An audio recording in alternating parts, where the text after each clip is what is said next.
Moral development की बात करते हैं यहाँ पर। मोरल डेवलपमेंट का मतलब हो जाता है कि एक बच्चे में कैसे उसका प्रॉपर एटीट्यूड और बिहेवियर डेवलप किया जा रहा है सोसाइटी के अदर पीपल के लिए। तो यहाँ पर जो है उसमें कल्चरल नॉर्म्स, सोशल वैल्यूज़ भी होती हैं, रूल्स और लॉज भी इन्वॉल्व होते हैं। तो मोरल डेवलपमेंट जो है वो एक एथिकल और मोरल वैल्यूज़ से रिलेटेड होता है। फ्रूड ने इसकी डेफिनेशन भी दी है जिसमें इन्होंने सुपर ईगो के थॉट्स को मोरल बताया है यहाँ पर। कोलबर्ग के द्वारा मोरल डेवलपमेंट की थ्योरी प्रेजेंट की गई थी। ये इनकी एक फेमस थ्योरी हो जाती है। जबकि मोरल डेवलपमेंट के लिए कई सारे साइकोलॉजिस्ट ने भी काम किया है, जैसे कि जीन पियाजे हैं, सिगमंड फ्रॉइड हैं, बी.एफ. स्किनर हैं। लेकिन जो सबसे फेमस रहे हैं वो लॉरेंस कोलबर्ग रहे हैं। लॉरेंस कोलबर्ग का जो इनिशियल स्टेज पर इनका जो ज़्यादा फोकस था, वो यहाँ पर डेवलपमेंटल साइकोलॉजी के लिए था। लेकिन एट द लेटर टाइम इन्होंने अपनी जो स्टडी है उसको स्विच कर दिया था मोरल एजुकेशन के लिए। तो यहाँ पर इनकी थ्योरी भी फेमस हो जाती है, मोरल डेवलपमेंट की थ्योरी, जिसमें इन्होंने इसको 3 लेवल्स में और 6 स्टेजेस में कैटेगराइज़ किया था और एक के बाद एक जो है स्टेज आती है यहाँ पर। तो इस तरह से 3 लेवल्स हैं जिसमें प्री कन्वेंशनल लेवल है पहला, दूसरा यहाँ पर कन्वेंशनल लेवल है, थर्ड यहाँ पर पोस्ट कन्वेंशनल लेवल है। प्री कन्वेंशनल लेवल में 2 स्टेजेस हैं, देन कन्वेंशनल में 2 हैं और उसके बाद पोस्ट कन्वेंशनल में 2 हैं। तो आइए देखते हैं, प्री कन्वेंशनल की जो पहली स्टेज हो जाती है वो ओबीडियंस वर्सेस पनिशमेंट की है। यहाँ पर जो ओबीडियंस का मतलब हो जाता है कि बच्चा यहाँ पर पनिश होने से अवॉइड करता है खुद को। तो वो ओबे करता है हर एक चीज़ को, हर एक थॉट को यहाँ पर जो उससे बताया जाता है ताकि उससे पनिशमेंट ना मिले।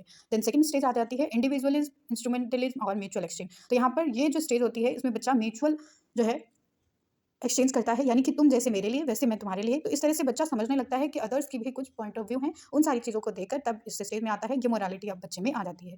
देन सेकंड लेवल है कन्वेंशनल लेवल, इसमें थर्ड स्टेज कवर की जाती है गुड इंटरपर्सनल रिलेशनशिप की। गुड इंटरपर्सनल रिलेशनशिप का मतलब हो जाता है good boy versus good girl की ये स्टेज होती है। इसमें बच्चा अच्छा दिखना चाहता है, अच्छा बनना चाहता है। अगर आप किसी बच्चे से एक काम करते हैं तो वो उस काम को जो है बहुत इच्छा से करता है ताकि वो उस चीज़ के लिए सराहना पाए, उसको प्रेज़ किया जाए उस चीज़ के लिए। देन यहाँ पर फोर्थ स्टेज कन्वेंशनल लेवल में आती है मेंटेनिंग द सोशल ऑर्डर। आप बच्चे को सोसाइटी के रूल्स के बारे में पता चल जाता है और उसे वो फॉलो करता है।